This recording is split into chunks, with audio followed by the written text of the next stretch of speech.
तुम्हाला अलाइट मोशन ॲपची गरज लागणार आहे।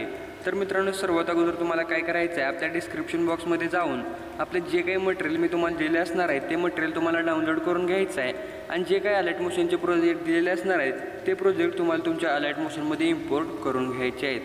प्रोजेक्ट इम्पोर्ट झाल्यानंतर मित्रांनो आपलं जे काही अलाइट मोशन ॲप्लिकेशन असणार आहे त्याला तुम्हाला ओपन करायचं आहे आणि ओपन केल्यानंतर तुम्हाला सांगितल्याप्रमाणे आपला जो काही Bitmark project, HDRCC effect project आणि जो काही शेक इफेक्ट प्रोजेक्ट आहे हे प्रोजेक्ट इम्पोर्ट केल्यानंतर त्यामधला जो काही बिटमार्क प्रोजेक्ट असणार आहे तो प्रोजेक्ट तुम्हाला ओपन करून घ्यायचा आहे। तर मित्रांनो बघू शकता काही या प्रकारे हा प्रोजेक्ट मी तुम्हाला दिलेला आहे।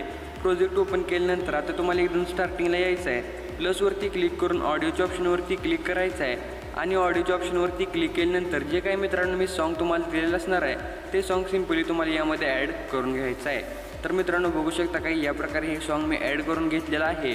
सॉन्ग ॲड केल्यानंतर आता तुम्हाला एकदम स्टार्टिंगला यायचं आहे, प्लसवरती क्लिक करून मीडियाच्या ऑप्शनवरती क्लिक करायचं आहे आणि मीडियाच्या ऑप्शनवरती क्लिक केल्यानंतर तुम्ही ज्या पण फोटोचा व्हिडिओ बनवणार आहे तो फोटो तुम्हाला यामध्ये ॲड करून घ्यायचा आहे। तर बघू शकता हा फोटो मी ते ॲड करून घेतलेला आहे। फोटो ॲड केल्यानंतर आता मित्रांनो ह्याला एकदम शेवटपर्यंत तुम्हाला वाढवून घ्यायचं आहे या प्रकारे आणि या प्रकारे वाढवून घेतल्यानंतर आता तुम्हाला 4.10च्या बीटवरती येऊन या फोटोला 2 पार्टमध्ये कट करायचा आहे। तर मित्रांनो एवढं झाल्यानंतर आता तुम्हाला इथून बॅक यायचं आहे, आपला जो काही HDRCC इफेक्ट प्रोजेक्ट असणार आहे त्याला तुम्हाला ओपन करून घ्यायचं आहे। प्रोजेक्ट ओपन केल्यानंतर वरती जो काही लेअरचा ऑप्शन दिसतोय त्याच्यावरती तुम्हाला क्लिक करायचं आहे आणि सिलेक्ट ऑल लेअरवरती क्लिक करून जे काही आपला लोगो असणार आहे ती लेअर फक्त तुम्हाला डिसिलेक्ट करायची आहे आणि नंतर लेअरच्या ऑप्शनवरती क्लिक करून ह्या 7 लेअर तुम्हाला कॉपी करून घ्यायचे आहेत। नंतर मित्रांनो आपल्या बिटमार्क प्रोजेक्टमध्ये यायचं आहे, लेअरच्या ऑप्शनवरती क्लिक करायचं आहे, हा जो काही लेअरचा ऑप्शन दिसतोय त्याच्यावरती तुम्हाला क्लिक करून इथे पेस्ट 7 लेअरचा जो ऑप्शन दिसतोय त्याच्यावरती क्लिक करून या 7 लेअर तुम्हाला या प्रकारे अशा पेस्ट करून घ्यायचे आहे। तर बघू शकता मित्रांनो या प्रकारे आपला जो काही व्हिडिओ आहे तो झालेला आहे। आता नंतर तुम्हाला बघू शकता इथे 2.4 आणि 3.8 वरती एक बीट दिलेली आहे। तर सिंपली मित्रांनो तुम्हाला 2.4 वरती यायचं आहे, प्लसवरती क्लिक करून एक रेक्टेंगल शेप तुम्हाला इथे ॲड करायचा आहे आणि हा शेप पूर्ण स्क्रीनवरती सेट करून 3.8च्या बीटवरती येऊन ह्याचा जो काही एक्स्ट्रा पार्ट असणार आहे तो तुम्हाला या प्रकारे कट करून घ्यायचा आहे। नंतर मित्रांनो कलर अँड फिलच्या ऑप्शनवरती क्लिक करून इथे जो काही पिवळा कलर तुम्हाला दिसतोय तो कलर तुम्हाला सिलेक्ट करायचा आहे आणि नंतर हा कलर डार्क करून बघू शकता या प्रकारे मी डार्क केला आहे। नंतर इथून तुम्हाला बॅक यायचं आहे, ब्लेंडिंग अँड ऑपोसिटीच्या ऑप्शनवरती क्लिक करायचं आहे आणि खाली डिफरन्सवरती क्लिक करून त्याला डिफरन्सवरती सेट करायचं आहे। नंतर मित्रांनो तुम्हाला त्याला सिलेक्ट करायचं आहे, इफेक्टवरती क्लिक करून ॲड इफेक्टवरती क्लिक करायचं आहे आणि ब्लिंक इफेक्ट ॲड करून ह्याची फ्रिक्वेन्सी तुम्ही 10 ते 12च्या दरम्यान अशी ठेवू शकता। ओके, तर बघू शकता काही या प्रकारे ही फ्रिक्वेन्सी मी ॲड केलेली आहे।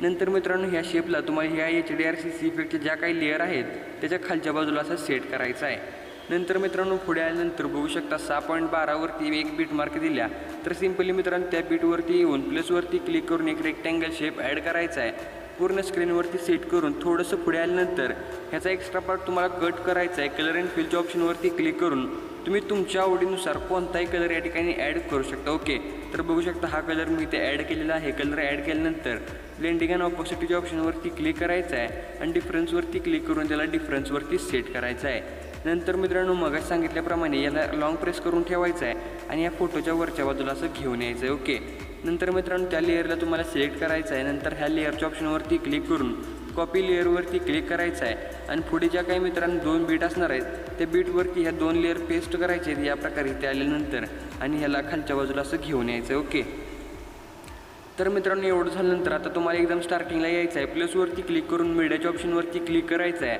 आणि मित्रांनो मी तुम्हाला जी काही PNG दिलेली असणार आहे बघू शकता आयफोन फॉन्टमध्ये एक PNG मी तुम्हाला दिल्या। तर सिंपली मित्रांनो ह्या PNGला ह्या ब्लॅक शॅडोच्या वरच्या बाजूला असं सेट करायचं आहे। ओके, आणि यामध्ये तुमचा लोगो वगैरे असं ॲड करून साईज जरा तुम्ही तुमच्या हिशोबाप्रमाणे ठेवू शकता, थोडीशी कमी करून घेतो मी बघू शकता या प्रकारे आणि व्यवस्थित सेंटरला सेट करून घेतो। ओके, नंतर मित्रांनो तुम्हाला इथून बॅक यायचं आहे, आपला शेक इफेक्ट प्रोजेक्ट ओपन करायचा आहे, जो काही पहिल्या फोटोचा इफेक्ट आहे त्याला तुम्हाला कॉपी करून नंतर मित्रांनो आपल्या बिटमार्क प्रोजेक्टमध्ये यायचं आहे आणि जो काही पहिला फोटो आहे त्या पहिल्या फोटोला हा इफेक्ट पेस्ट करायचा आहे। नंतर मित्रांनो इथून तुम्हाला बॅक यायचं आहे, आपला शेक इफेक्टचा जो काही दुसरा इफेक्ट आहे आणि मित्रांनो आता शेक इफेक्ट जरी तुम्ही बघितला असेल तर एकदम खतरनाक क्वालिटीचा आपण शेक इफेक्ट या ठिकाणी एकदम नवीन यूज केला आहे। ओके, तो तुम्हाला कसा वाटला ते देखील मला कमेंट करून नक्की सांगायचं आहे। तर मित्रांनो, ज्या प्रकारे तुम्ही डेमोमध्ये व्हिडिओ बघितला त्या प्रकारचा व्हिडिओ झालेला आहे. व्हिडिओ सेव्ह करण्यासाठी शेअरच्या बटनवरती क्लिक करायचं आहे आणि एक्सपोर्टवरती क्लिक करून व्हिडिओ आहे तो व्हिडिओ तुम्हाला तुमच्या गॅलरीमध्ये सेव्ह करून घ्यायचा आहे. तर मित्रांनो, आजच्या व्हिडिओमध्ये एवढंच होतं. व्हिडिओ कसा वाटला कमेंट करून नक्की सांगा. व्हिडिओ आवडला असेल तर व्हिडिओला लाईक करून चॅनलला सबस्क्राईब करायला विसरू नका. तर चला मित्रांनो, भेटूया आपण पुढच्या एका नवीन आणि इंटरेस्टिंग व्हिडिओमध्ये. तोपर्यंत जय हिंद, जय महाराष्ट्र.